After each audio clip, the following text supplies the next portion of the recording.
पुणे प्रकरणातील डॉक्टर सुश्रुत घैसासांविरोधात कारवाई होणार असल्याची माहिती सूत्रांकडून मिळते। पुणे प्रकरणातील डॉक्टर सुश्रुत घैसास यांच्या विरोधात आता कारवाई होणार आहे।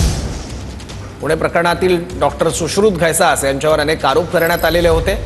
त्यांच्या रुग्णालयात आंदोलन देखील करण्यात आलेलं होतं आणि डॉक्टर घैसासांविरोधात 2 दिवसात कारवाई होणार असल्याचंही कळतंय। आणखी माहिती घेऊ आपले प्रतिनिधी विनायक डावरूंकडून। विनायक, पुणे प्रकरणामधले अहवाल जे आहेत ते सरकारकडे दाखल जे आहे ते दोन्ही झालेले आहेत। जी माहिती सूत्रांकडून मिळाली आहे त्या माहितीनुसार पुणे प्रकरणातले डॉक्टर सुश्रुत घैसास यांच्या विरोधात जी आहे ती कारवाई केली जाणार आहे। येत्या 2 दिवसात ही कारवाई जी आहे ती होणार असल्याची माहिती खासगी लॉयक सूत्रांनी दिली आपल्याला पाहायला मिळत आहे।